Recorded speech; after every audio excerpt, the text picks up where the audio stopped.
तो बेयर ने क्या किया, he introduce a new type of, कितना है, अगर इस स्ट्रक्चर को रियल मान ले, इतना एक्सपेक्टेशन है। स्टेबिलिटी कंपैरिजन में यहाँ पे एक फंडा होता है, एक थ्योरी होती है, वो अपने को पता होनी चाहिए थोड़ी सी, तो सही रहेगा, ठीक है। बहुत ही सिंपल सी थ्योरी होती है, Baeyer's angle strain theory, angle strain theory, ठीक है, समझना। जैसे कि यहाँ पे हमारे पास ये रिंग है, साइक्लोप्रोपेन, साइक्लोब्यूटेन, साइक्लोपेंटेन, साइक्लोहेक्सेन, ये सब अपने पास, ठीक है, ये सब अपने पास है ना। अब अगर हम इनकी बात करते हैं कि ये सब अपने पास है, तो अब अपने को क्या करना है, अपने को इनका स्टेबिलिटी कंपेयर करना है, ठीक है। तो बेयर ने क्या किया, बेयर ने इनकी स्टेबिलिटी कंपैरिजन करने के लिए ये किया, he introduce a new type of strain, strain का मतलब हिंदी में क्या होता है, तनाव, ठीक है। तो यहां पे उसने बोला कि जैसे ये कार्बन है, इस कार्बन का हाइब्रिडाइजेशन sp3 है, सबका यहाँ sp3 है, मानते हो बात, हाँ या ना, बोलो हाँ, जितना बोलोगे इंटरेक्ट करोगे उतना आपको सीखते जाओगे, याद रखना, ठीक है। तो यहाँ पे sp3 आएगा, sp3 के हिसाब से एंगल कितना होना चाहिए, एक्सपेक्टेड एंगल कितना है, 109 डिग्री 28 मिनट्स, यानी 109.5 डिग्री बोल सकते हैं, इतना एक्सपेक्टेशन है। लेकिन क्या ऐसा है, नहीं, असल में एंगल बहुत कम है, कितना है, अगर इस स्ट्रक्चर को रियल मान लें तो वह एंगल कितना आ रहा है, एंगल आ रहा है 60 डिग्री, यानी ये जो है ये क्या है, ये है डिजायर्ड एंगल, ये डिजायर्ड एंगल है, और ये क्या है, एक्चुअल एंगल। भाई साहब, डिजायर्ड यानी इच्छा थी इतना होना चाहिए, ऐसे बाहें खोल के शाहरुख खान बनने की इच्छा थी, लेकिन एंगल कम मिला 60 डिग्री, यानी बन गया क्या, राजपाल यादव। ठीक है, तो यहाँ पे ये जो डिफरेंस आता है डिजायर्ड एंगल में और एक्चुअल एंगल में, ये जो डिफरेंस आता है डिजायर्ड एंगल में एंड एक्चुअल एंगल में, इस डिफरेंस को बोला जाता है एंगल स्ट्रेन, मतलब तनाव आ गया यार। सिंपल, हम नॉर्मली मान लो ऐसे होते हैं, ये एंगल है हमारे कंधों के बीच में, मान लो किसी ने बांध दिया और ऐसे जकड़ दिया इस तरीके से, स्ट्रेन आ गया ना, वही बात है। तो इट्स लाइक दैट, तो यहाँ पे इनके बीच में डिफरेंस है, यानी अप्रॉक्सीमेटली बात करें 49 डिग्री का एंगल स्ट्रेन आ गया, कितने डिग्री का एंगल स्ट्रेन आ गया, 49 डिग्री का, क्लियर है ये बात, है ना।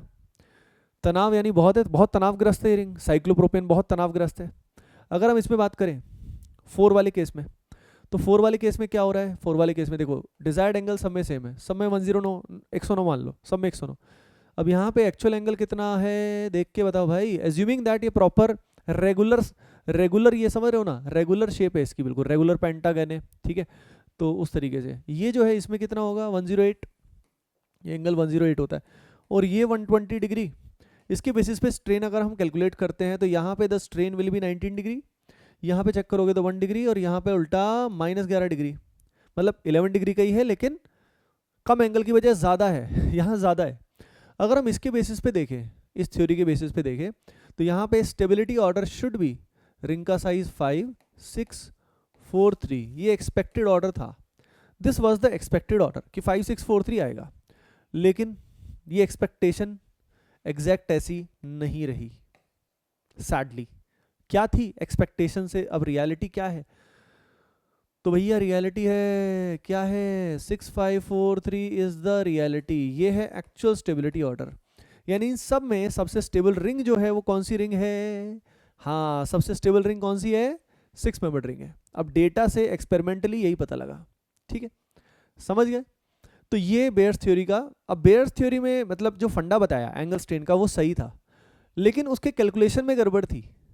क्या गड़बड़ थी, Baeyer made a false assumption, Baeyer ने एक अजम्पशन गलत ले लिया, उसने इन सबको प्लेनर मान लिया, सबको रेगुलर मान लिया, जैसे रेगुलर हेक्सागन है इस तरह से रेगुलर मान लिया।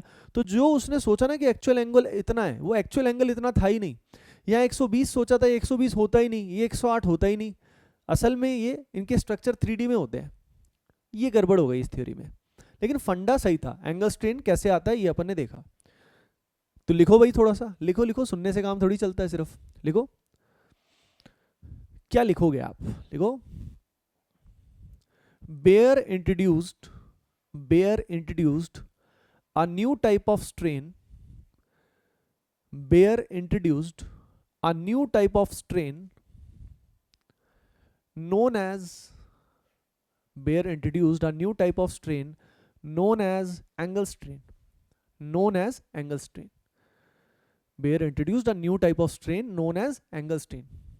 ठीक है, अगला पॉइंट लिखो, अगला पॉइंट लिखो. It occurs due to difference between actual angle and desired angle.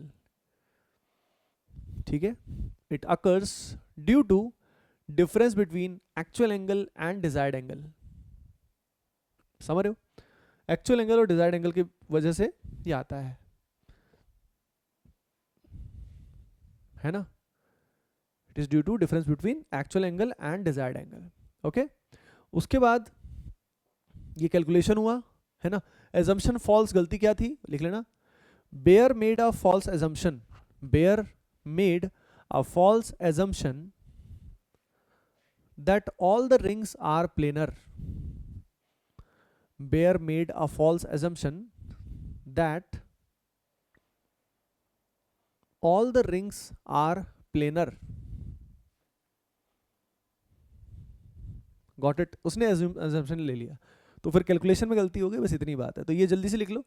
तो अपने को पता होना चाहिए कि भाई सबसे तनावग्रस्त, यानी कभी एंगल स्ट्रेन की बात आए तो एंगल स्ट्रेन किस में है, 3 और 4 में अच्छा खासा होता है. यानी ये जो एंगल स्ट्रेन का फैक्टर है ये 3 और 4 मेंबर्ड रिंग में ही कभी कभी दिखेगा. 5-6 में सोचने की जरूरत नहीं है अपने को. ठीक है, और अगर इसमें हम 7 को भी इंक्लूड करें, 7 मेंबर्ड, इतना ही आता है. देखो ये नहीं कि इसके बाद वाली बड़ी बड़ी रिंग का सोचना है, नहीं, नॉर्मली यही काम आएगा. 5 और 7 में भी 7 अच्छा होता है, 7 बेटर होता है ना. ये इस कंपाउंड की हीट ऑफ कंबशन की डेटा से अपने को पता लगता है कि ये ऑर्डर कैसे आता है ना. 6 5 7 4 3. ठीक है, तो Baeyer made a false assumption that the rings are planar.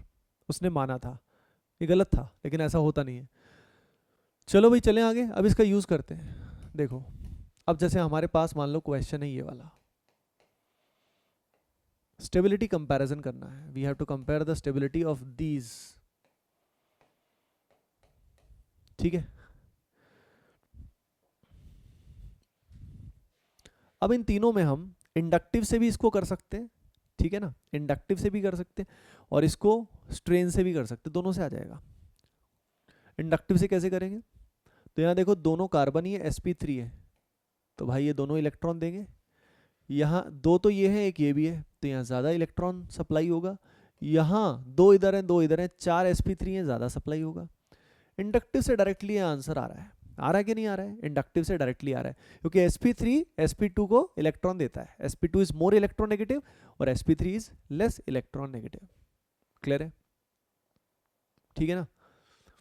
अब अगर स्ट्रेन से देखें तो भाई यहाँ पे प्लस चार्ज है, यानी sp2 मतलब बॉन्ड एंगल की इच्छाएं और भी बढ़ गई भाई. ठीक है ना, पहले तो शाहरुख खान बनना चाह रहा था, अब सलमान खान बनना चाह रहा है, इच्छाएं बढ़ गई, तो स्ट्रेन बहुत हाई हो गया. याद रखना, अब यहाँ पे एंगल की रिक्वायरमेंट और ज़्यादा है, लेकिन एक्चुअलिटी तो वही है ना, सच्चाई तो वही है. यानी यहाँ पे एंगल स्ट्रेन इंक्रीज हो जाता है. तो जब हाइब्रिडाइजेशन यहाँ sp2 होती है, severe angle strain occurs, angle strain बहुत ज़्यादा हो जाता है. समझ रहे हो ना. ठीक है, तो लिख लेना, when sp2 hybridized atom is present on 3 or 4 membered ring, when sp2 hybridized atom is present on, when sp2 hybridized atom is present on 3 or 4 membered ring, then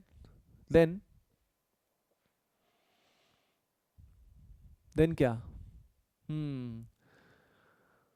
then severe angle strain occurs. Severe मतलब बहुत ज़्यादा angle strain होता है. तो उससे भी दिख जाएगा कि यार उस कारण भी हाईली अनस्टेबल है, उस कारण भी this is highly unstable. Clear है.